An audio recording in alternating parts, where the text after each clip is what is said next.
I wasn't supposed to be working that day. It was a Sunday, and the clinic was closed. But when you're a vet in a small town and grief is your only real companion, you find excuses to keep your hands busy. That morning, I came in early to restock syringes and pretend that the silence didn't feel like suffocation. My husband had been gone 10 months, and the house hadn't stopped echoing his absence. The morning light filtered through the blinds, casting thin golden bars across the examination table where David had once sat while I bandaged a cut on his hand. "Just like one of your patients," he joked, his voice warm and deep.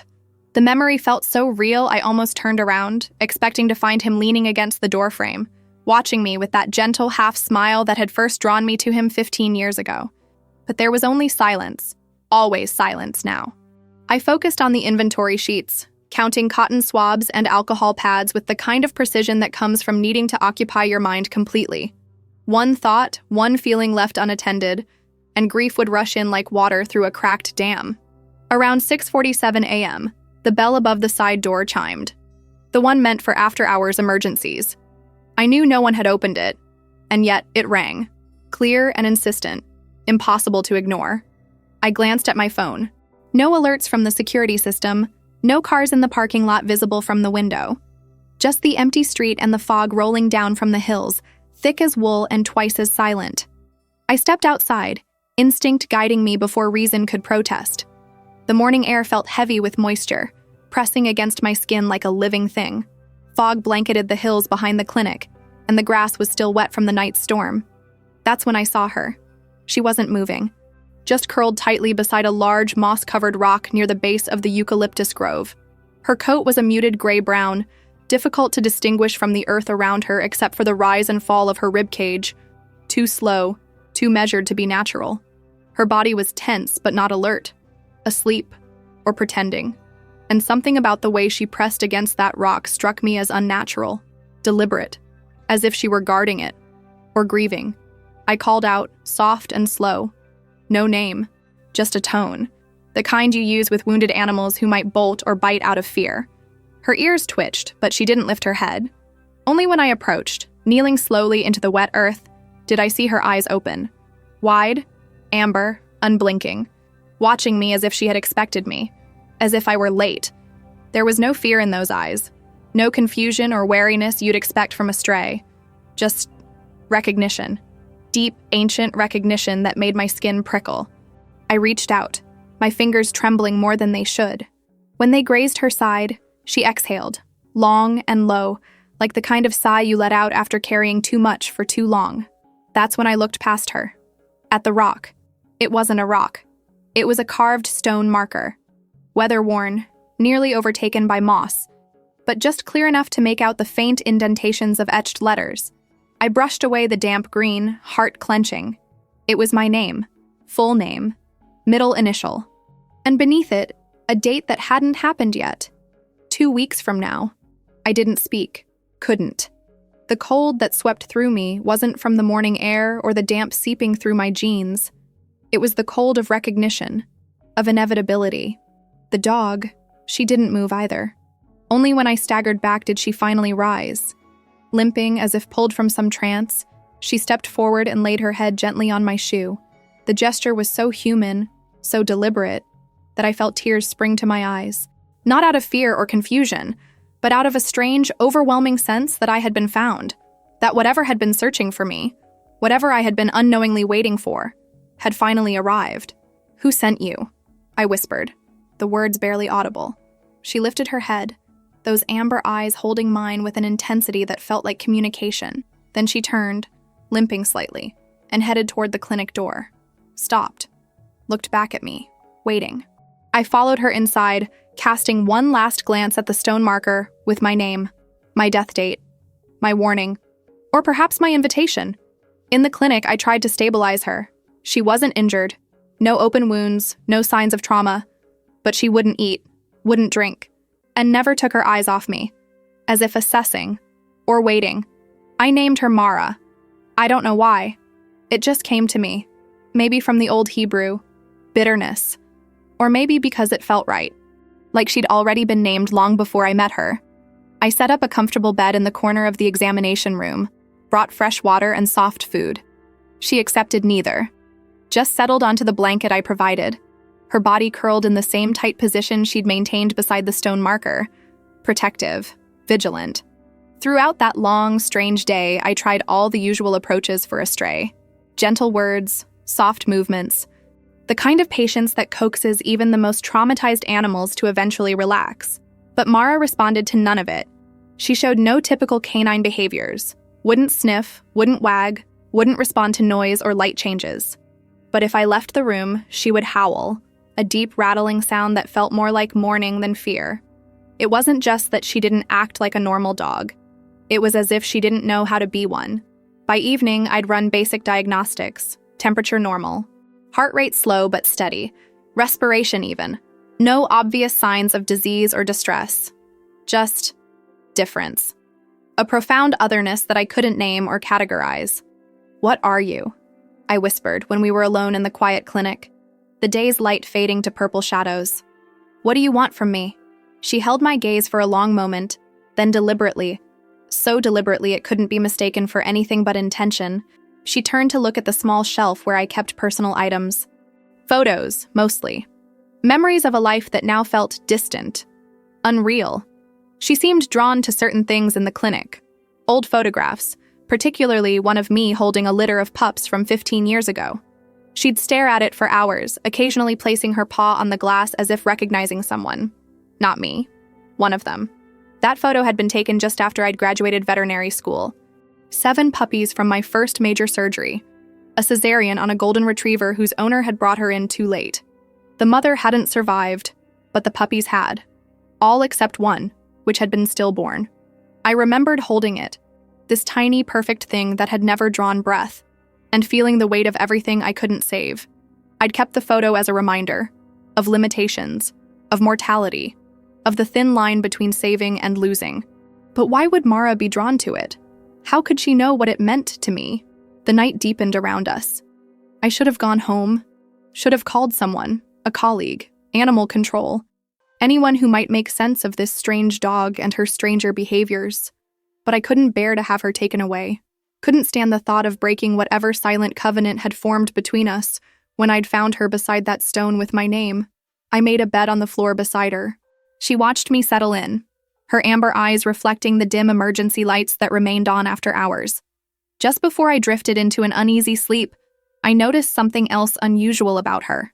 The way she held her ears, tight against her skull, not in fear or submission, but as if protecting them, hiding them. And then there were her ears. Morning came too quickly, filtering through the blinds in harsh bars of light that woke me from dreams of stones and markers, and names carved in places they shouldn't be. Mara was already awake. Had she slept at all? Her position hadn't changed, but her eyes followed me as I rose, stiff from the hard floor. "You need to eat," I told her, refreshing the water and food I'd left untouched the night before. "Whatever brought you here, whatever you're waiting for, you need strength." She blinked once, slowly, acknowledging, perhaps, but still, she didn't move toward the offerings. I needed to examine her more thoroughly, needed to understand what made this animal so different, so unsettling. But every time I approached with instruments, a stethoscope, an otoscope, she'd flinch, not in fear, in recognition, as if she knew what each tool was for, what it might reveal. She'd flinch when touched there, not in pain, in instinct. So I examined her under anesthesia, a light sedation just enough to allow me to look more closely without causing distress. As she drifted under the medication, her body finally relaxed. The tension she carried, even in sleep, melted away. And for the first time, she looked like what she was supposed to be, just a dog. A tired, strange, but ordinary creature. I started with a standard examination. Checked her teeth, surprisingly clean, no tartar buildup. Her paws, calloused, suggesting long journeys. Her abdomen, no masses, no abnormalities. Everything perfectly normal, until I reached her ears. That's when I found it. A fine line of surgical scarring hidden beneath dense fur, nearly invisible to the eye. Someone had operated on her ears, recently, professionally.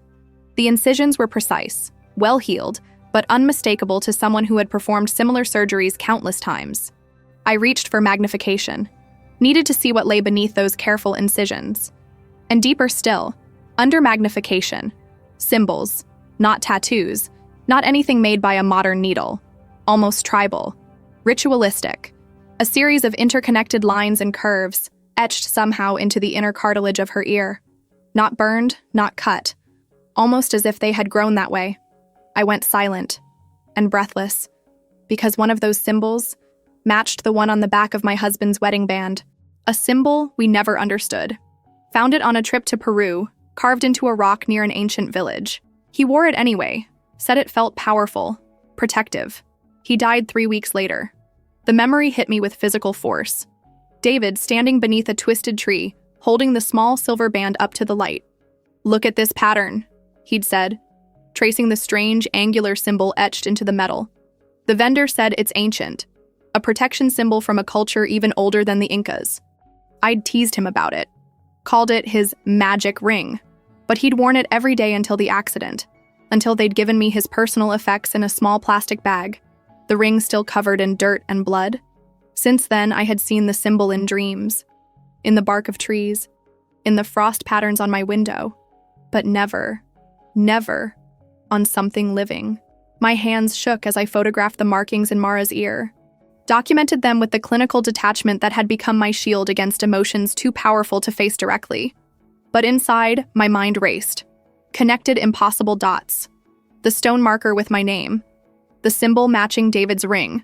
This dog who wasn't quite a dog, who had found me with such deliberate purpose. What was happening? What was she trying to tell me? As the sedation wore off, Mara woke with the same unnatural awareness. No confusion, no gradual return to consciousness. One moment asleep, the next fully alert. Her eyes found mine immediately. "You know," they seemed to say. "You've seen." "What does it mean?" I asked her, not expecting an answer, but needing to give voice to the question consuming me. "What are you trying to show me?" She stood, still a bit unsteady from the medication, and walked to the door, looking back at me with that same expectant gaze. "Take me back," her posture said. "Take me back to where you found me." But I couldn't. Not yet.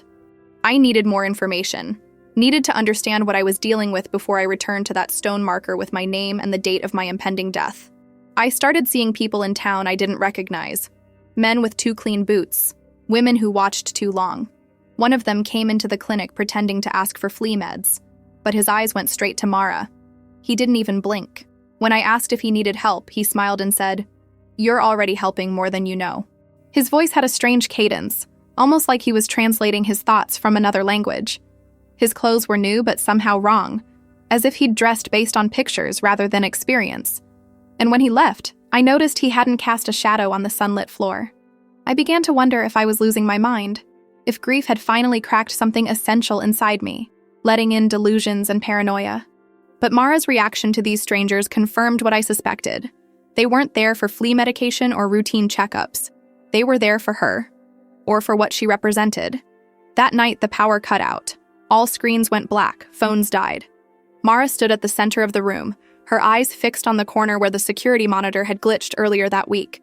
She barked once, a sharp echoing command, and all the lights flickered back on. The sound startled me more than the sudden darkness had. It was the first normal dog behavior she'd exhibited, a bark. But there was nothing normal about the way the electricity had responded to it, surging back as if obeying a command.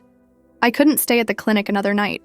Couldn't keep pretending this was something I could handle alone, but I also couldn't leave Mara behind. Whatever was happening, we were connected now, bound by something I didn't understand but couldn't ignore. I took her home.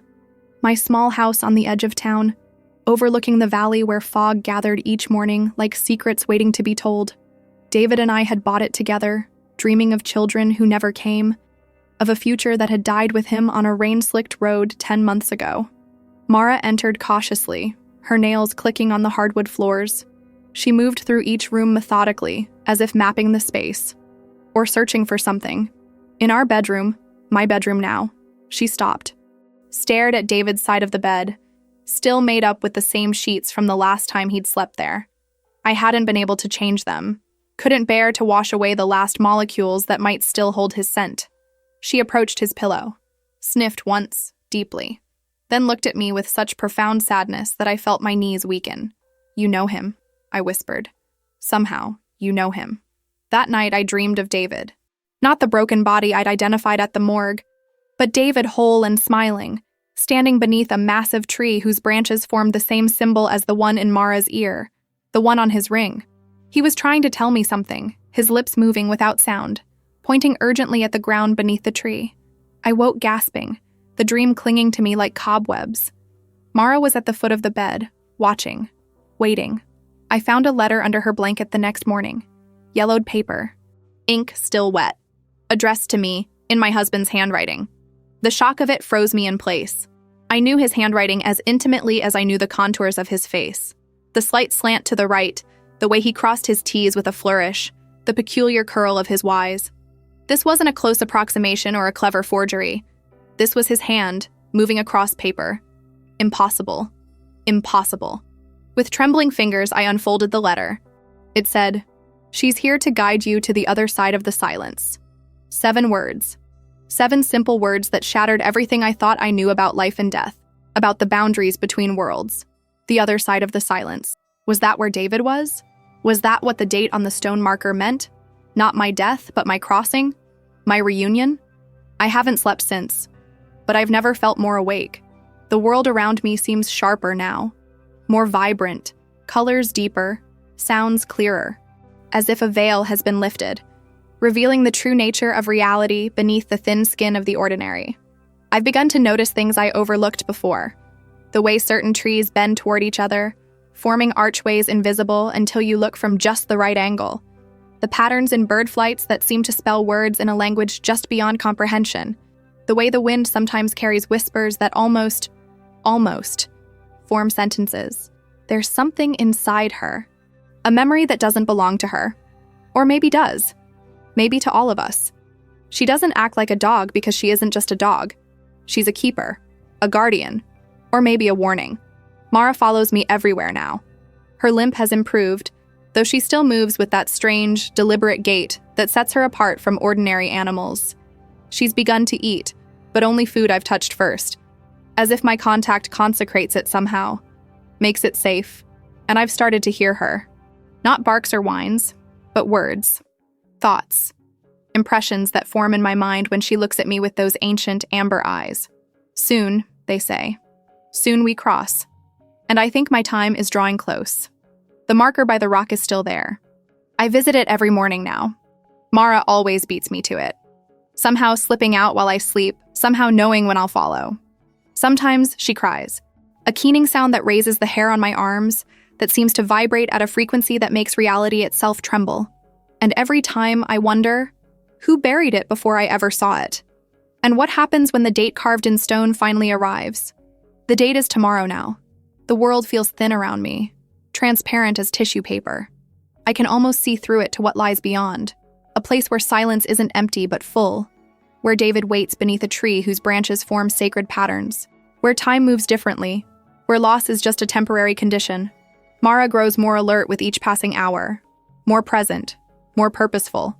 The strangers in town have multiplied, watching my house with hungry eyes. But they don't approach. Something holds them back. Something protects us. Last night I dreamed of the stone again, but this time I saw who placed it there. A woman with my face, but older, wiser, sadder. She looked up as if she could see me watching and smiled. "The circle completes," she said. "The door opens both ways." I woke to find Mara sitting beside the bed, a small object glinting between her paws.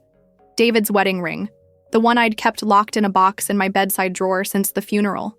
The one with the symbol that matched the marking in her ear. How had she opened the drawer? How had she found the hidden key to the locked box? Questions with answers I'm not sure I want to know.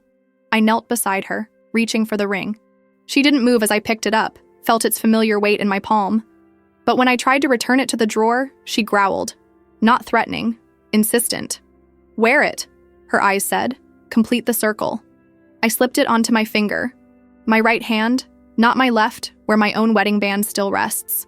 It fit perfectly, though it should have been too large. The symbol seemed to pulse against my skin. The marker by the rock is still there. I visit it every morning now. Mara always beats me to it.